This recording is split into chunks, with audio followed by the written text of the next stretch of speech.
Have you ever caught yourself wishing you could be the kind of person that nothing seems to shake? Someone who can walk through criticism, rejection, or even betrayal without crumbling inside? Maybe you've secretly dreamed of the day when that quiet pain that gnaws at you, even while you wear a smile on the outside, finally disappears. Perhaps you're exhausted from always trying to please everyone, from carrying the heavy armor of looking strong and untouchable. Deep down, all you've wanted is a brief pause, a chance to rest from the pressure of having to appear unbreakable every single day. But here's something no one tells you outright. The more you run from pain, the more it ends up running your life. Every attempt to numb yourself, to hide, or to build walls only makes you a prisoner of the very things you're trying to avoid. Words that sting, silences that cut deeper than knives, the actions of others that leave you disappointed. These will always have the power to control you as long as you're trying to escape them. And let me be clear, this is not a weakness. This is simply the reality of being human. The only difference is that some people are better at pretending than others. Carl Jung, one of the greatest thinkers in psychology, once said, "We are not what happens to us, but what we choose to become." That's where the true key to freedom lies. It isn't about shutting the world out, becoming cold, indifferent, or untouchable. Real strength isn't found in building armor. It's found in bringing light to everything you've buried in the dark. True resilience doesn't mean the absence of pain. It means having full awareness of who you are, even when you're still bleeding. If you've made it this far, it's no coincidence. This message is meant for you, the one who's tired of hurting, tired of feeling as though everyone else holds the power to wound you. This is for the one who has spent too long at an emotional disadvantage. And today, I want to show you that it doesn't have to be this way. But that path begins by facing some truths that may hurt at first. And sometimes pain is exactly what sets us free. Let's begin. You might believe that what hurts you comes from the outside, from the words spoken carelessly, from betrayals you never expected, or from the people who walked away when you needed them most. And yes, those experiences leave scars. But here's the uncomfortable truth. None of these things by themselves holds the real power to wound you. What truly hurts is the echo they find inside of you, the open wounds that were already there. It's not only what others did, it's the story you told yourself about what happened. It's the old traumas left unresolved, the emptiness you've been covering up with pride, and the constant performance of being fine. Jung teaches us that the pain triggered by the outer world is really just a reflection of what hasn't yet been integrated within the inner world. That's why some people can endure devastating losses and still find clarity, while others break apart from a single careless comment. It isn't about the event, it's about the place inside of you where that event lands. And here comes another difficult realization. The reason you still suffer so deeply is because, at some level, you're holding on to the illusion that you can control how the world treats you. You keep trying to be good enough, smart enough, strong enough, understanding enough, as if by doing so, you could guarantee that no one would hurt you. But control? Control is nothing more than a mirage. And as long as you keep chasing it, you will remain tense, always scanning the horizon for danger, trying to prevent the unpredictable, fighting against the inevitable. Do you want the suffering to stop? Then stop trying to shield yourself from it. What you need is not more control, it's more awareness.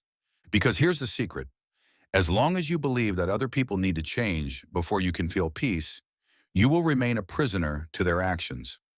Real freedom begins the moment you recognize that nothing from the outside has power unless it finds a mirror within you. And this is the true battlefield, the unconscious, the parts of yourself that you don't see, don't understand, and don't want to face. Those are the parts that end up controlling you. The biggest lie we've all been told is that we're in control of our lives. Wake up, because we're not. At least not while we continue to live on autopilot. Reacting without knowing why, feeling emotions we don't understand, and making choices we later sabotage. Carl Jung put it clearly, until you make the unconscious conscious, it will direct your life, and you will call it fate. And isn't that exactly what's happening to you right now? The sudden bursts of anger, the sadness that creeps in without explanation, the heaviness that sometimes comes out of nowhere. None of this is random.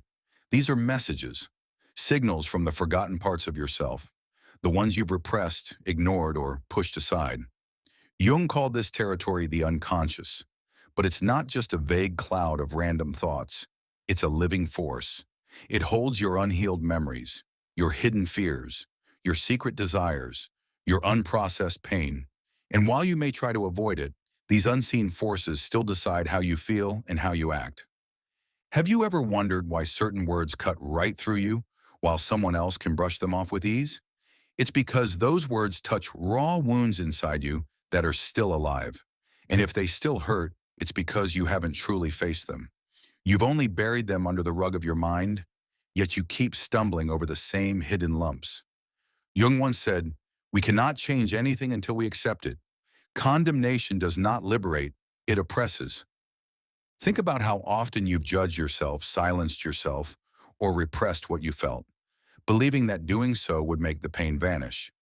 But the unconscious doesn't disappear just because you ignore it. Instead, it finds new, more destructive ways to surface. In toxic relationships you repeat, in self-sabotaging patterns you can't break, in anxieties that sneak in even when everything seems fine. This isn't bad luck. It's your unconscious trying to wake you up. But instead of listening, you keep falling back asleep. Do you truly want to be someone who is no longer fragile, no longer constantly hurt? Then stop running from yourself. Because as long as you don't confront your own unconscious, you'll remain its puppet. And here's the paradox. The more you try to shield yourself from outside pain, the more vulnerable you actually become to the storm within. But don't lose hope. There is a way out. And it doesn't come from building thicker defenses. It comes from integration. Becoming unshakable doesn't mean refusing to feel. It means finally knowing yourself so deeply that nothing outside can control what's already been embraced within. Most people think the only way to stop getting hurt is by closing themselves off. They build walls, put on masks, and develop emotional armor. They convince themselves that if they pretend not to care, nothing will get to them. They say things like, "I don't care anymore. Nothing affects me." But let's be honest. Inside, they're still bleeding. Inside, the pain continues to corrode them, quietly eating away at their peace. The real problem was never about feeling too much. The real problem was not knowing what they were feeling or why they were feeling it. And this happens to anyone who doesn't yet know themselves deeply. Jung once said, "Know all the theories, master all the techniques, but when you touch a human soul, be just another human soul." That's what we keep forgetting. That human soul we try so hard to bury under an image of strength and invulnerability, it's screaming to be acknowledged. Becoming emotionally strong has nothing to do with being cold or detached. It's not about ignoring pain, avoiding conflict, or pretending you're indifferent. True strength is about integration. It's about acceptance. It's about shining a light on everything you've kept hidden in the dark. You don't become untouchable by building barriers between yourself and the world. You become untouchable when you embrace your shadows, your fears, your flaws, your insecurities, so fully that no one else can use them against you. When you do this, you stop reacting impulsively. You stop being controlled like a puppet pulled by emotional strings. Instead, you start choosing your responses consciously. And that is real freedom. Jung called this individuation, the lifelong process of becoming who you truly are. Not what others expect of you, not what you thought you had to be to gain approval or love, but what naturally emerges when you bring both your light and your shadow together. Individuation isn't about perfection. Jung made this clear. It's not about becoming better in the sense of being flawless. It's about becoming whole. And here's the hidden truth. The more you run away from pain, the more power it gains over you. The more you deny being affected, the more fragile you become. But the moment you face your wounds head on, when you accept every part of yourself, the beautiful and the ugly, the noble and the shameful, nothing outside can dismantle you anymore. Yes, this path takes courage. Courage to look inward. Courage to drop the masks. Courage to truly feel what you've been avoiding. But within that very pain lies the key to transformation. And this is where we need to go next. Into the mystery of suffering itself. Because pain, far from being your enemy, might actually be the very doorway to your greatest strength. From the time you were a child, you were taught to hate pain. You were told that suffering was a weakness, that crying was a waste of time, and that feeling too much only made you vulnerable. So you learned to run, to avoid, to deny. But here's the irony. The more you run from suffering, the more it follows you. And it doesn't just follow, it disguises itself. It turns into anxiety, into bursts of anger, into boredom or self-destructive impulses that you can't even explain. Ignoring pain doesn't vanish. It simply tunnels deeper into you, waiting for the moment when it will collapse everything you've built on top of it. Carl Jung had a very different perspective on pain. He saw it not as an enemy, but as a messenger, a signal from the soul. The alarm system of the unconscious is trying to wake you up. He once said, "Depression is like a lady in black. If she visits you, don't push her away. Invite her to sit down, offer her a cup of coffee, and listen to what she has to say." But what do we usually do instead? We silence ourselves. We distract ourselves. We keep busy. We numb our feelings with work, with entertainment, with anything that can keep us from facing what really matters. Yet the truth is simple. Suffering only hurts this much because you're still at war with yourself. One part of you is begging to grow, while another part resists, clinging to the comfort of the old. One part of you is crying out for transformation, while your ego tries desperately to keep things the same. It's in this inner conflict that pain is born, because growth hurts, change hurts. Letting go of toxic ties, breaking old patterns, releasing outdated beliefs, all of this feels like mourning. It's a kind of death. But hidden in this death is also rebirth. When everything you thought you knew about yourself begins to collapse, when certainties fall apart, when pain strips away your masks, that's when something new can finally be born.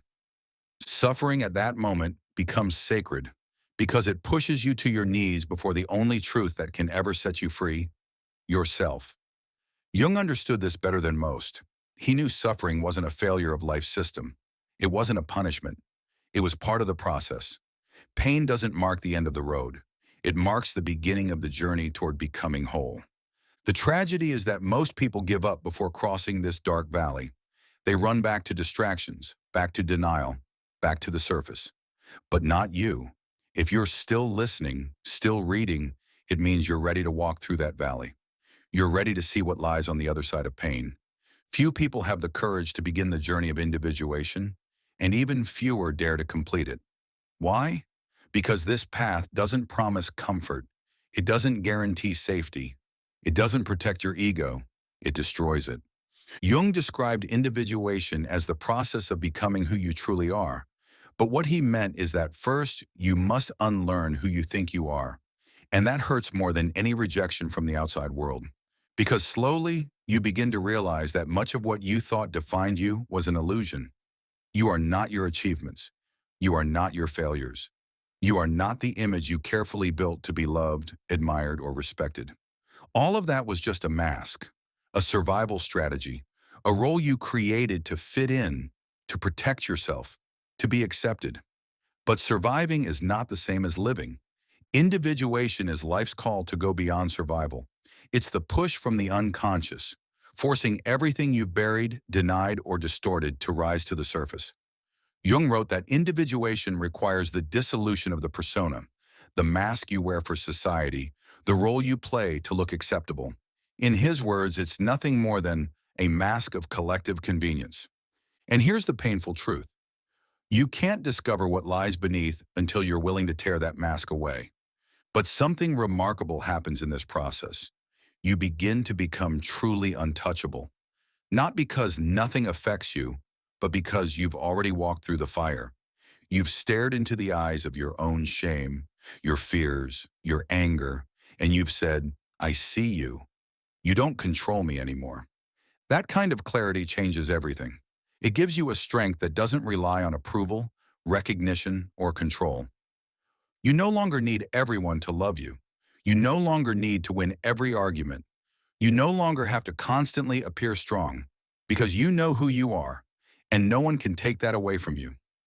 True emotional armor isn't about building a hard shell. It's about building a solid center, a grounded core where all your parts, your light and your shadow, come together into a wholeness that storms cannot shake. Yes, you will still feel pain, but it won't break you. Yes, you will still be hurt, but you won't lose yourself because you've stopped being reactive and started becoming whole. This kind of depth comes at a price, though: loneliness. Not because you'll be abandoned, but because few people are ready to walk this path with you. Many are still trapped in masks, afraid of their own feelings, living only on the surface. When you begin freeing yourself, you inevitably create distance. But this distance isn't rejection, it's growth. It's the natural result of no longer fitting into the places where you once hid. And this brings us to the final truth. Your greatest shield isn't strength, it's awareness. Now that you've come this far, let's be clear. Nothing can protect you from external pain if you remain unconscious of what's happening within. The harsh words, the rejections, the losses, they will all keep wounding you until you finally awaken. Awakening isn't a miracle. It's a choice you make every single day. It's the decision to look inward, even when it's uncomfortable.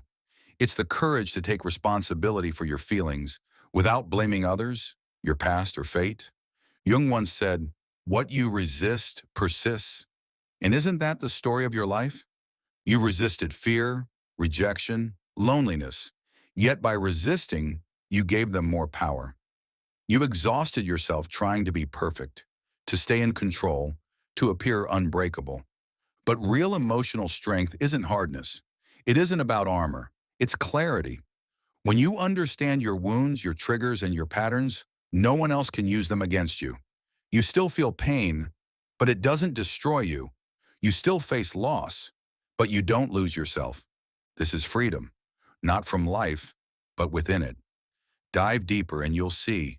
Once you live with awareness, nothing and nobody can truly harm you again.